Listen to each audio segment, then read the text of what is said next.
guys, welcome to my another vlog. Friends, now we are going inside of Science City Kolkata. It's one of the most famous tourist attraction of Kolkata. The main motto of Science City is the popularization of science. So let's explore inside the Science City and please watch the video till the end. Due to कोविड-19 इस तरह का wash basin gate के पास दिया गया है। तो आप लोग देख रहे होंगे टेप किस तरह से ऑन करना है। सबसे पहले हम यहाँ पे हैंड वॉश करेंगे और फिर अंदर जाएंगे।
एक बीहड़ इलाका है और कई जगह तो ऐसी हैं जहां जैविक विविधता को देखने के लिए पहले कभी किसी के कदम नहीं पड़े हैं। इसलिए हम अब भी जान रहे हैं कि नीचे क्या है और कुछ जगहों तक पहुंचने के लिए एकमात्र साधन है हेलीकॉप्टर। नीचे के इन दर्रों में दलदली क्षेत्र है, जैसा जुरासिक युग में होता था ठीक वैसा। और वहाँ ऐसे प्राणी होंगे जिन्हें पहले किसी ने नहीं देखा है।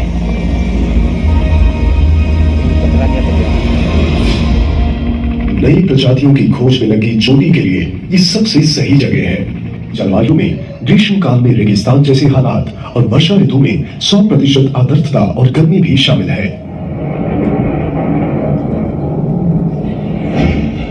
जब मॉनसून पूरी तरह आ जाता है तो मूसलाधार बारिश हो सकती है।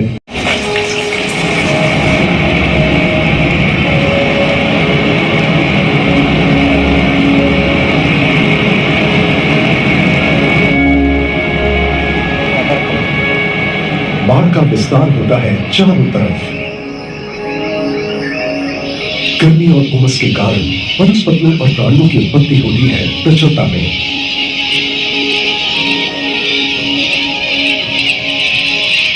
हजारों पक्षियों के झुंड उड़ते हैं यहाँ।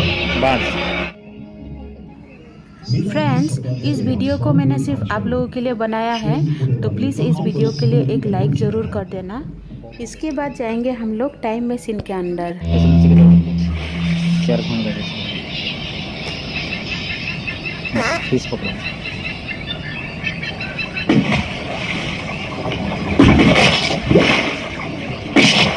कैस्पर उसे खाने में मछलियां, कछुए, सांप और पक्षी भी पसंद हैं।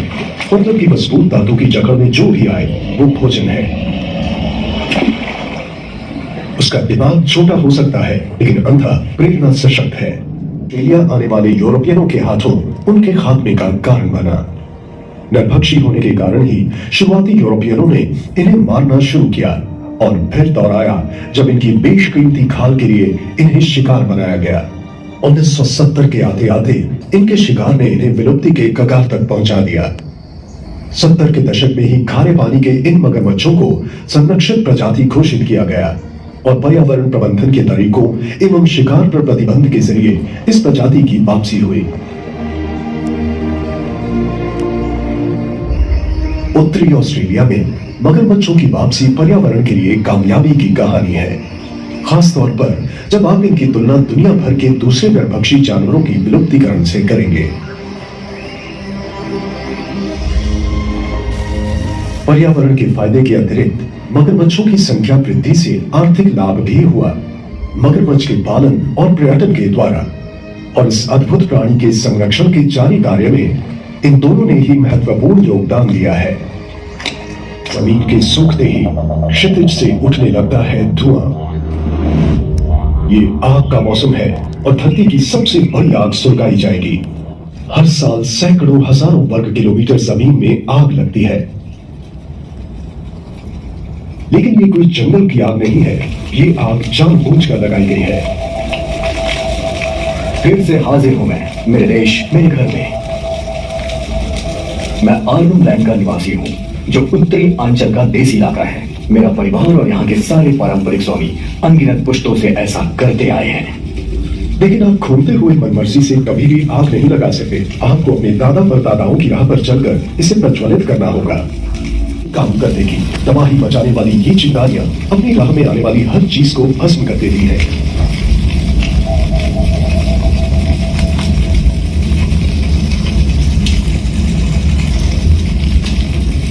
मिट्टी में नमी के रहते रहते ये नियंत्रित आग लगाई जाती है ताकि आग ठंडी रहे और धीरे धीरे आगे बढ़े। इससे हर प्राणी को भागकर अपनी जान बचाने का समय मिल जाता है।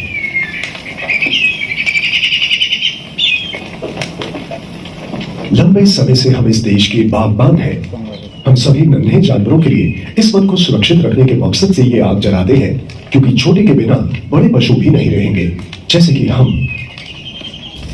ऐसा हजारों सालों से चल रहा है। ज्यादातर जानवर इस नियमित आग के आदी हो चुके हैं। चीखने वाली चील आग से भागते छोटे पशुओं का शिकार करना पसंद करती है और वो बहुत अक्लमंद है। आप सभी के मंदिर हैं, गिरजे हैं, हमारा चर्च है, ये प्रकृति। हमारा सबसे महत्वपूर्ण कानून है इस धरती की देखभाल करना। आपके लिए, मेरे लिए ये एक उपहार है। हम इसके स्वामी नहीं हैं, हम इसके हैं।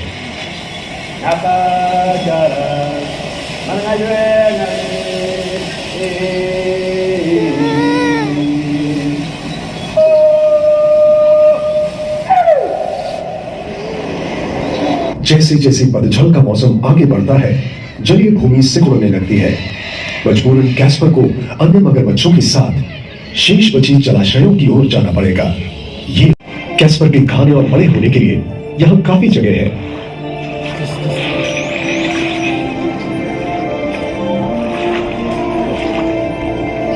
खारे पानी के मगरमच्छ पश्चिमी ऑस्ट्रेलिया से लेकर महाद्वीप के उत्तर में क्वींसलैंड तक 7,500 किलोमीटर तक पाए जाते हैं।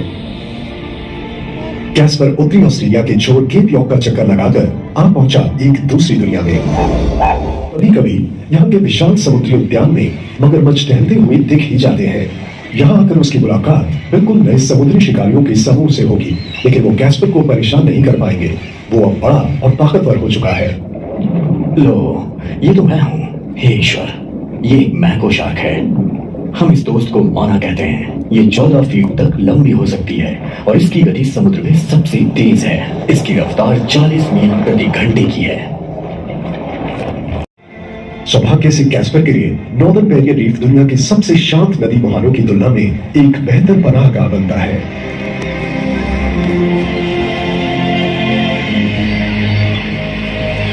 यही वो जगह है जिसकी उसे तलाश थी, जहां बहती हो जंगली नदी, चमगादड़ों, पक्षियों और दूसरे स्वादिष्ट स्तनपाइयों से भरी हुई। कैस्पर ने अभी अभी ढूंढ निकाला है कूपर क्रीक। ये वर्षावन की दुनिया में सबसे पुराने हिस्से से बहती है। कैसोवारी, इसे डैनो बर्ड भी कहते हैं। 75 किलो वजनी ये प्राचीन पक्षी विशाल होते हैं। ये एक प्रागैतिहासिक टर्की जैसा लग सकता है, लेकिन ये है खतरनाक। ये अपने शक्तिशाली पैरों और पंजों से इंसानों पर हमला कर मार देते हैं। पक्षियों की दुनिया में इनकी आवाज सबसे गहरी होती है। इनकी कुछ आवाजें इतनी गहरी होती है कि इंफ्रासाउंड की श्रेणी में आती है। फ्रीक्वेंसी इतनी कम कि इंसान बड़ी मुश्किल से सुन पाते हैं। कैसोवारी का विकास वनों के साथ साथ हुआ है। माना जाता है कि सर के ऊपर ये उपहार एक कंपन सूचक यंत्र जैसा है, जिसकी सहायता से वे जंगल की जमीन पर गिरते फलों की आवाज को पकड़ लेते हैं। इनका मजबूत पीठ जहरीले फलों को भी बचा जाता है। यहाँ के कुछ वृक्षों के बीज दोबारा तभी अंकुरित हो सकते हैं जब वो एक कैसोवारी के पाचन तंत्र से गुजरते हैं। जीव विज्ञानी इन्हें महत्वपूर्ण प्रजाति मानते हैं। कैसोवारी के बिना ये वृक्ष बन पेंगे ही नहीं जिनसे ये वन बना है, और उन वृक्षों पर रहने वाले कई प्राणी भी गायब हो जाएंगे। धरती पर सबसे पुराने वन हमें ये सिखाते हैं कि इस ग्रह पर सारे जीवन एक दूसरे से जुड़े हुए हैं, या फिर खतरनाक और हिंसक।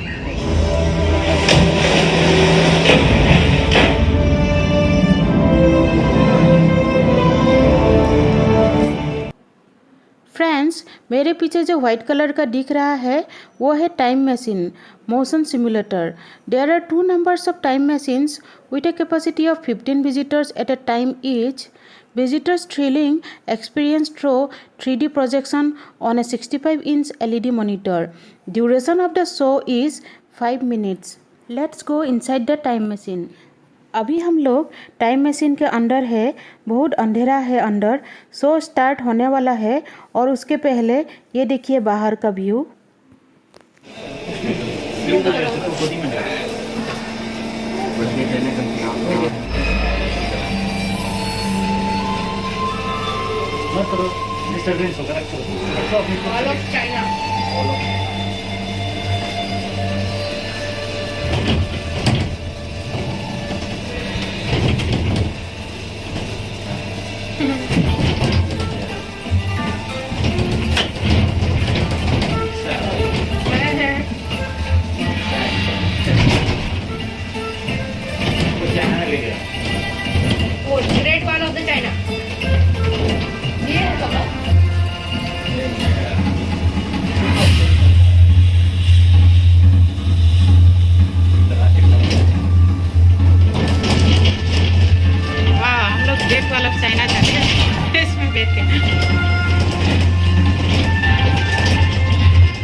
सुतिया तेरे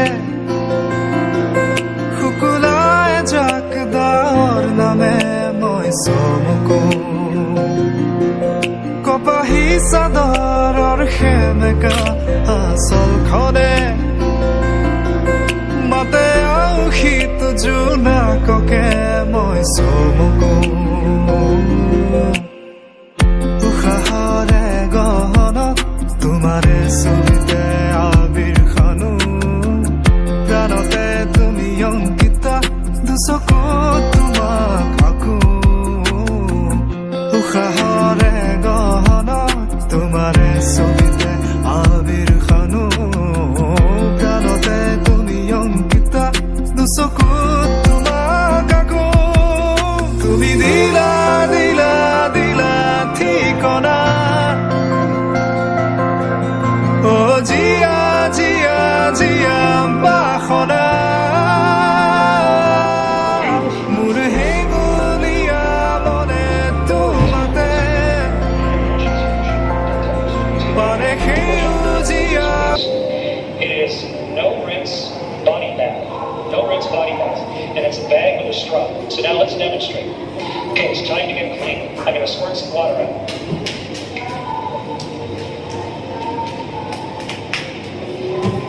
So we have a big ball of water, and you put it on your hand. And now I've got water floating around on my hand. And so I wash my hands up with that. And then grab a towel.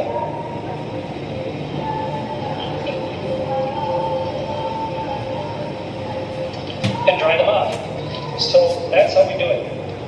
We use no rinse. It's a special type of slightly soapy water, so you don't need to have a bunch of fresh water afterwards. You squirt it, you float a bowl of water in front of yourself, and then you just dry your towel. And when you're done, we just tuck our towel somewhere to let it air dry so that the evaporated water gets back into the space station and we can use that water again.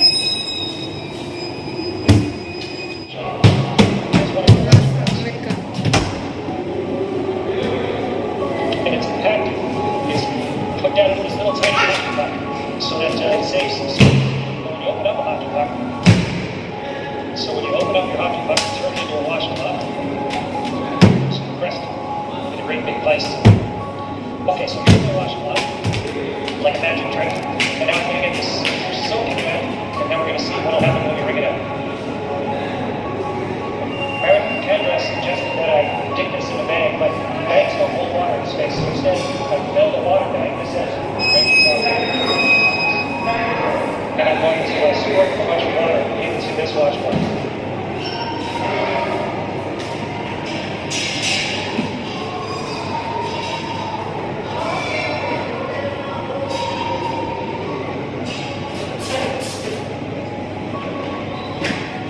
Okay, so here's a soaking wet washcloth. The microphone so you can hear me while I'm talking. Now let's start the video. It's real.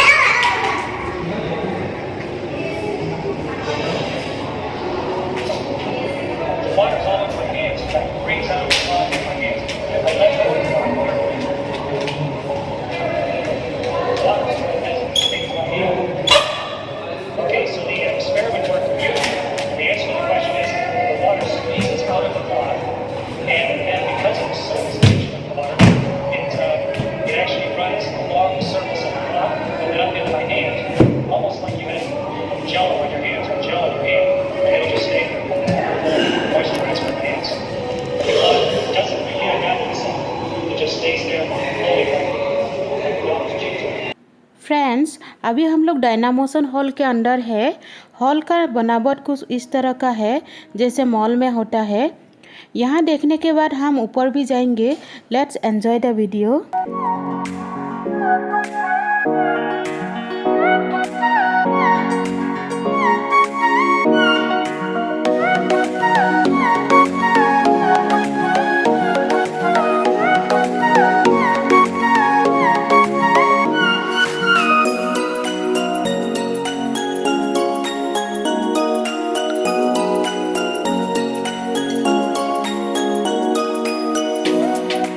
Inside of this hall, there is a huge piano on the floor where one can create music while working on it. We are also trying to create music and enjoying so much.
This is Butterfly Enclave. Already we have seen variety of butterflies in outside butterfly nursery, but in this butterfly enclave consist live butterflies that are kept in a controlled environment. One can also watch the short documentary on the life cycle of a butterfly.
एनामोशन hall का ground floor देखना हमारा हो गया, इसीलिए हम अभी ऊपर आ गए हैं और यहाँ हम लोग देखेंगे illusion, power of 10, aquarium etcetera.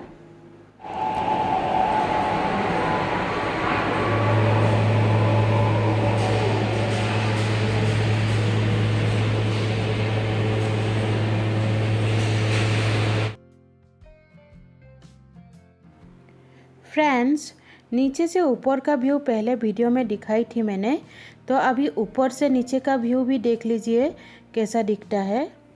Friends, this is called pin wheel illusion. I am trying to run it in reality. This section shows some apparently impossible looking pictures and visuals.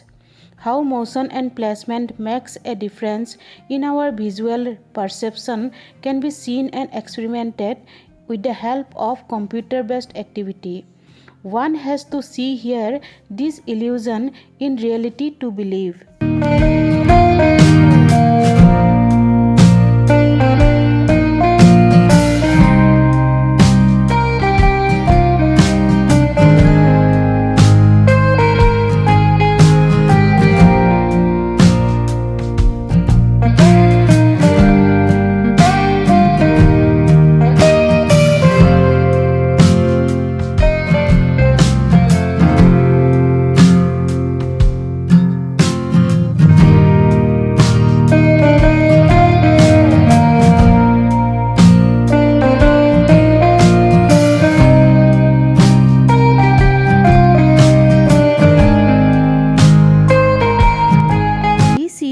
Power of 10, and this panel based exhibition explains the dimensionality, both micro and macro, of the universe. One can compare by merely looking at the display the size of an object, changing the scale of measurement between higher and lower in the order of 10.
with 39 tanks section on aquatic life is a collection from lakes and rivers across the globe. Few among the collection including in this video, you can enjoy it, and if wants to know more can pause the video and read details.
Wow, बाहर का view देखिए, बहुत ही अच्छा लग रहा है। Very beautiful outdoor science park. Actually aquarium देखते देखते हम बाहर निकल गए और इसी सीढ़ी से बाहर निकले हैं। ये देखिए सीढ़ी, यहाँ से हम बाहर निकल गए और बाहर निकलते ही ये सुंदर नज़ारा देखने को मिला है।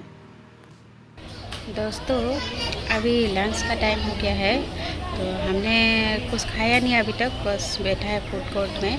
साइंस सिटी का ही अंदर है फूड कोर्ट, उसमें बैठा है और कुछ ऑर्डर करने जा रहे हैं। अभी देखते हैं क्या खाते हैं और ठीक है, देखते रहिए आप लोग ब्लॉग को लास्ट तक।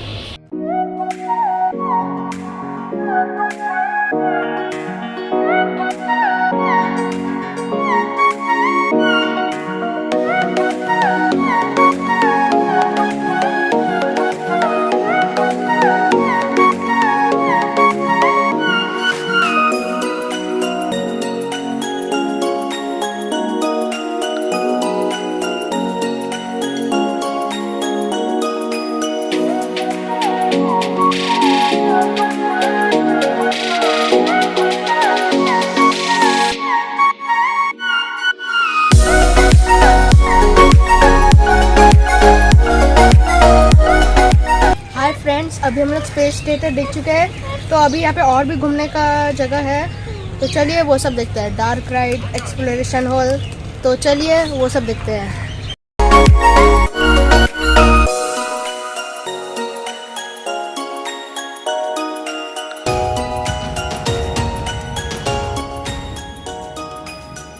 फ्रेंड्स, अभी हम लोग इवोल्यूशन ऑफ डार्क राइड देखने के लिए वेट कर रहे हैं। In this evolution of dark ride comprises 56 robotic animals models divided into 7 sections to showcase the milestone events of evolution of life and representative life forms of respective eras. Visitors shall be taken in a slow motion moving electric car for this immersive experience, supplemented by special light and sound effects. Let's go inside the dark ride and enjoy it.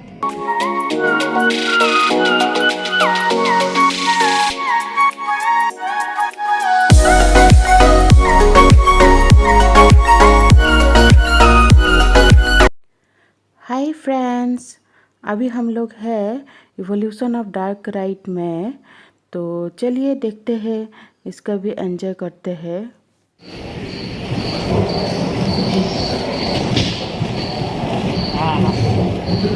कहते हैं कि 460 करोड़ वर्ष पहले प्रचंड धूल के बवंडर से हमारे सौर जगत का जन्म हुआ है। वायुमंडल में ऑक्सीजन के स्तर में निरंतर वृद्धि से 120 करोड़ वर्ष पहले एक से अधिक न्यूक्लियस हुआ। इस क्रमिक विकास से ही ब्लैक वॉल, जेलीफिश, स्टारफिश, नॉटिलॉइड्स सागर का रुका। सागर के किनारे वाले अंचल में पौधे लहराने लगे। बहुत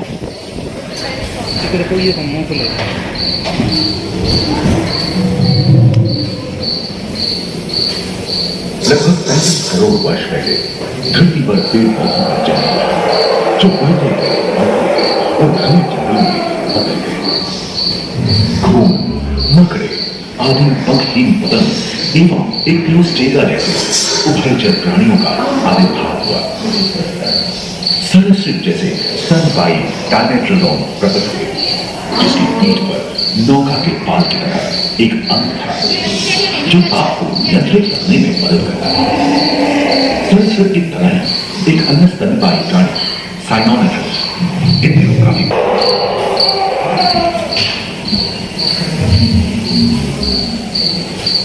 प्राय 1 मीटर तक पंख फैलाने में सक्षम सामर्थ्य ड्रैगन साथ ही दिलचस्प बीटल एवं बिच्छू पृथ्वी के चारों ओर फैल गए थे। धरती में पाए जाने वाले अधिकांश कोयले ही कार्बोनिफेरस युग के मृत पौधे से उत्पन्न हुए थे, जो कि धरती के अंदर दब गए थे। कछुओं और मगरमच्छों का जन्म लगभग 22 करोड़ वर्ष पहले इस धरती पर हुआ था। प्रथम स्तनपायी जीव मेगाज़ोस्टेरोड चूहे जैसे आकार का प्राचीन सरसृप ये घटना प्राय 20 करोड़ वर्ष पहले घटी थी। डायनासोर विभिन्न आकार एवं भाग के और धरती के कोने कोने में एवं जलवायु के अनुकूल खुद को ढाल दिया। इनमें से कुछ तो किलर की तरह हल्के थे और कुछ 15 पूर्ण वयस्क हाथियों जितने भारी थे।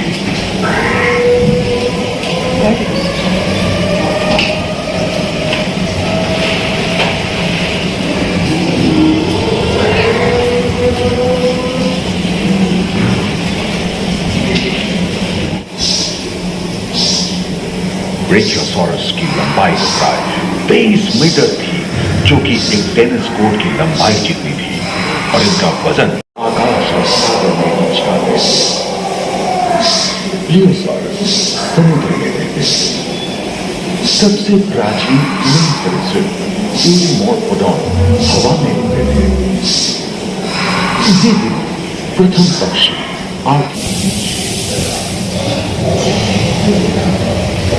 पैट्रिया महादेश खंडित होने के कारण भारत एशिया की ओर खिसकने लगा था। महादेश वेदों में आए भूकंप से विभिन्न भौगोलिक आकार एवं आकृतियां निर्मित स्पाइनोसॉरस की पीठ पर नौका के पाल की तरह एक अंग हुआ करता था, जिससे वो अपने शरीर के ताप को नियंत्रित करता था। वेलोसिराप्टर, गैलीमाइमस, एवं ओविराप्टर जैसे छोटे डायनासोर को ओलंपिक के तीन धावकों की तरह दौड़ते थे। पहला सौर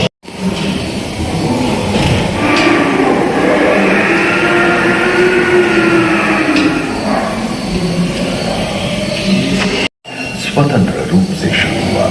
सबसे पहले पुष्प वाले पौधे धरती पर विकसित हुए एवं परागण के लिए कीट पतंगों के साथ संपर्क स्थापित हुआ। वे तेजी से धरती पर बढ़ने लगे। इसी समय पहली बार धरती पर सांपों का जन्म हुआ। डायनासोर में सबसे भयंकर था टिरानोसॉरस रेक्स। भूस्थल पर इसका ही राज चलता था। यह प्राय 12 मीटर लंबा यानी 2 मंजिला मकान के आकार का था।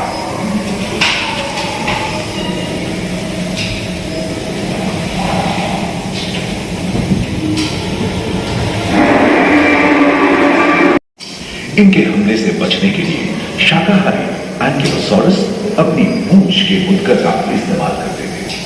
सभी डायनासोर प्राय 6.5 करोड़ वर्ष पहले विलुप्त हो चुके थे।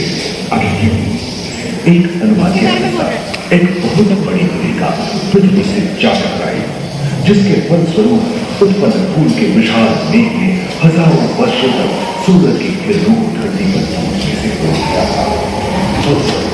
विशाल डायनासोर के विलुप्त होने के बाद भूस्थल पर स्तनपायी प्राणियों का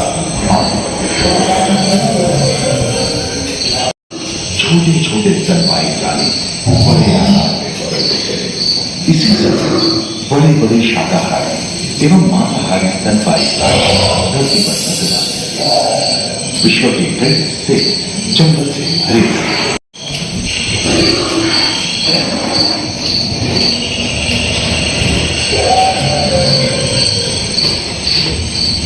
हाथी के पूर्वज डायनोथेरियन और घोड़े के पूर्वज यूरोहिपस की उत्पत्ति हुई, जो आज के हाथी और घोड़े में रूपांतरित हुए। लेमूर, टर्सियर, हुमेरेटेसिस, जहां मांसाहारी बड़े स्तनपायी प्राणी नहीं मिलते थे, एक एवं अंदरों का जन्म लगभग 1 करोड़ वर्ष पहले हुआ था। इस समय आदिम मनुष्यों का पृथ्वी के लंबे इतिहास में झांके तो ऐसे कई मौके रहे हैं जब उत्तरी गोलार्ध के अधिकांश हिस्से बर्फ की चादरों से ढक गए थे, जो आइस एज के नाम से जाना जाता है।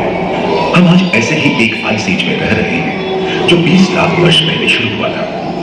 रोईदार गेंडे, रोईदार स्तनपायी और कस्तूरी गायों ने अपने शरीर के रोम की सहायता से शीतल जलवायु के साथ तालमेल बैठा लिया। उन दिनों मौजूद थे सिल्वर टूथ वाले बाघ और विशाल सिंह वाले हिरन जंगल में शान से विचरण करते थे। संभवतः सामने के दांत से मांस को चीरने फाड़ने में हुई अड़चन के कारण यह समय के साथ विलुप्त हो गए। वहीं दानव आकार के हिरन हिंसक जानवरों से बचने के लिए तेजी से नहीं भाग सकते थे, फलस्वरूप वे भी ओझल होते गए। इस समय से ही आधुनिक मानव का क्रमिक विकास शुरू हुआ और विशालकाय स्तनपायी प्राणी धीरे धीरे विलुप्त होने लगी।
लोगों को ये ब्लॉग कैसा लगा कमेंट बॉक्स में ज़रूर बताइएगा। अगर अच्छा लगा तो like, comment, share and subscribe कर दीजिएगा। और आज का ब्लॉग मैं यहीं पे एंड करती हूँ। मिलते हैं नेक्स्ट ब्लॉग में, तब तक के लिए bye, take care and love you all.